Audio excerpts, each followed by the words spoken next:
Sekarang mungkin udah terjawab ya teman-teman dengan terang benderang masalah tentang Elkan Bagot. Ternyata memang bermasalah di LK-nya, bukan di Sinteyong atau di timnasnya. Mari kita bahas dari sudut pandang penikmat sepak bola, bukan pengamat sepak bola. Teman-teman, ini memang sesuatu hal yang harus terus kita bicarakan. Bukan apa-apa karena kita harus menjaga stabilitas keamanan lah gitu bagi pemain ataupun juga bagi timnas Indonesia itu sendiri. Jadi sebenarnya kita kan awalnya bertanya-tanya kenapa Coach Sinteyong tidak memanggil Elkan Bagot untuk kualifikasi Piala Dunia melawan Irak dan melawan Filipina di GBK nanti. Padahal Elkan ini memiliki kualitas dan juga sekarang bisa dibilang dia itu sedang berkembang-berkembangnya. Walaupun kemarin dipinjamkan, tapi kita harus akui Elkan ada perkembangan pemain, bahkan permainan maksud saya. Dan Elkan juga bisa saja bermain di Liga Inggris untuk musim depan bersama Ipswich yang juga promosi ke Premier League gitu teman-teman. Nah, ditambah Elkan juga masih muda. Jadi tahap perkembangannya masih sangat ada, bagus, dan luar biasa lah. Ini jelas akan menguntungkan bagi timnas Indonesia. Walaupun memang timnas memiliki pemain-pemain yang banyak sekali stok di lini belakang. Tetapi kita tahu juga banyak pemain-pemain timnas yang memiliki kemampuan bermain lebih dari satu posisi. Dan itu sangat menguntungkan timnas Indonesia itu sendiri. Contoh Nathan yang amat teramat berhasil diubah oleh Coach Sinteyong untuk bermain di tengah. Sandy Walsh yang bisa juga bermain sebagai center back. Justin bisa main ke tengah juga. Itu hal yang bagus lah gitu. Awal mulanya sebenarnya udah saya sampaikan juga di konten-konten sebelumnya jauh dari ini. Ternyata dimulai ketika saat Olimpiade. Saat playoff Olimpiade kita melawan Guinea, Elkan ini sebenarnya dipanggil oleh PSSI. Cuman saya juga sampai detik ini belum terlalu terang benderang masalah apakah Ipswich ngasih izin atau enggak. Nah itu kita masih belum tahu jawaban sampai sekarang. Tapi jika dilihat dari apa yang dikatakan oleh Pak Erick Thohir khususnya, katanya Elkan itu dipanggil saat untuk playoff. Tapi Elkan memilih ada urusan lain. Saya nggak tahu tuh saat playoff ya khususnya, nggak tahu apakah urusan lainnya itu ada apalah genting, atau katanya sekarang yang beredar ini liburan dengan pacarnya dan segala macamnya, saya nggak tahu. Tapi jika seandainya apa yang dikatakan oleh Pak Erick Thohir ini bahwa Elkan lebih memilih dengan keperluan pribadinya, ya otomatis Ipswich ngasih izin sebenarnya, silahkan. Bahkan kan waktu itu kalau saya nggak salah, Liga memang udah beres, Liga Inggris udah beres, Ipswich udah selesai, tim promosi, tim yang Elkan perkuat juga yang dipinjamkan udah selesai juga, seingat saya ya. Jadi Elkan sekarang statusnya free, jadi otomatis mungkin ya silakan kalau mau bergabung dengan timnas Indonesia, tapi Elkan tidak memilih itu. Padahal kita sebenarnya sangat butuh Elkan saat melawan Guinea, karena bagi saya ada satu posisi yang agak kurang maksimal saat bermain dengan Guinea, yang padahal sebenarnya Guinea ini kita sebelumnya bayangkan akan sangat superior, ternyata ketika bertemu dengan Indonesia nggak hebat-hebat amat sebenarnya. Kita harus akui itu. Guinea nggak hebat-hebat amat, cuman kita sangat benar-benar kalah di lini tengah. Dan di lini tengah kita nggak ada Nathan. Yang kita bawa Nathan, ketahui banget Nathan tampil sangat dominan, bahkan menjadi jantung dan jiwa timnas Indonesia untuk Piala Asia U23 ini. Otomatis ketika timnas Indonesia bermain dengan kerangka Nathan dan Ivar di tengah, sehingga akhirnya Nathan harus ditarik ke belakang menjadi back kiri karena Justin nggak bisa bermain waktu itu, sehingga lini tengah cenderung ya udah nggak bisa ngapa-ngapain gitu kan. Kita kalah, kita possession kalah, kita kreativitas kalah gitu kan. Tapi memang sebenarnya kita sangat punya peluang untuk menang.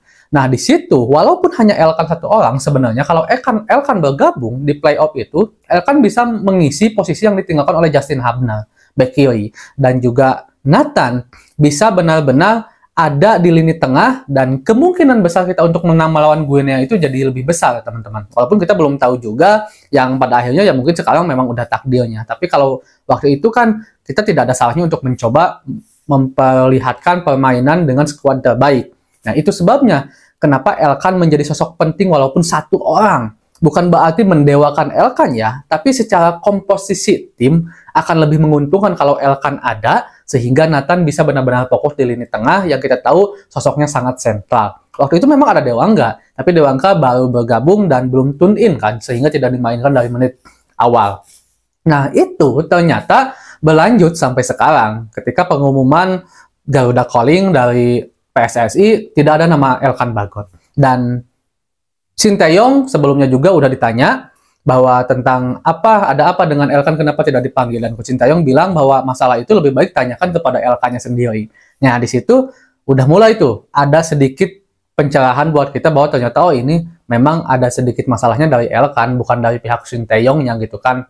Nah, kemarin sesudah saat melawan Tanzania, Pak Erick Thohir kan nonton tuh beserta para esko juga.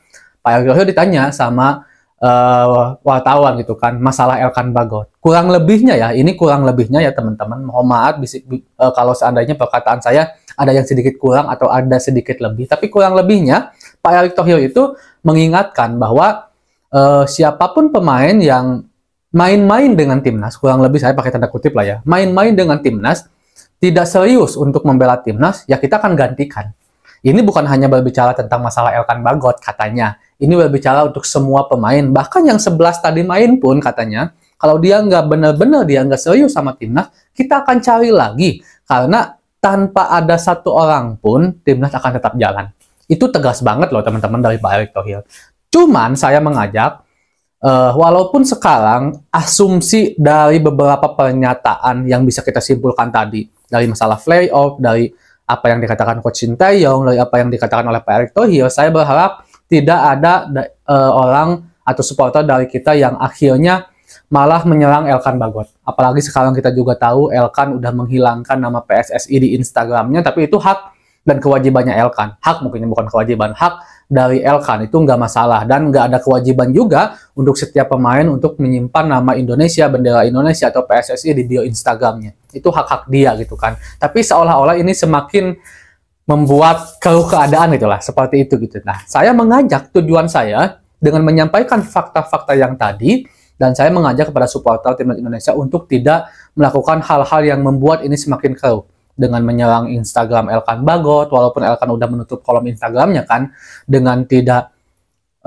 berkata seolah-olah Elkan udah lagi tidak nasionalis, nasionalisnya diragukan. Saya sangat meyakini kalau Elkan masih mencintai Indonesia, saya sangat meyakini kalau Elkan Bagot masih sangat nasionalis. Elkan apalagi adalah pemain yang paling cepat bergabung dengan Indonesia dibandingkan pemain-pemain yang lain. Dan saya yakin Elkan masih ingin bermain dengan timnas Indonesia. Cuman mungkin keadaannya, dan ini hal yang sangat-sangat biasa, saya harus katakan sangat-sangat biasa, untuk seorang pelatih tidak memanggil satu pemain ke timnas karena kedisiplinan. Jadi anggap saja bahwa Elkan ini sekarang lagi nggak disiplin di timnas Indonesia. Jadi Coach Sinteyong menghukum dia dengan tidak memanggilnya ke timnas. Nah, jadi itu mungkin yang harus kita pahami, bahwa ingat jangan melakukan hal-hal ceroboh yang nggak berguna, yang membuat ini semakin keruh. Saya harap kita bisa lebih cerdas memahami ini, dan saya harap juga Elkan bisa kembali bergabung dengan timnas Indonesia, dan siapapun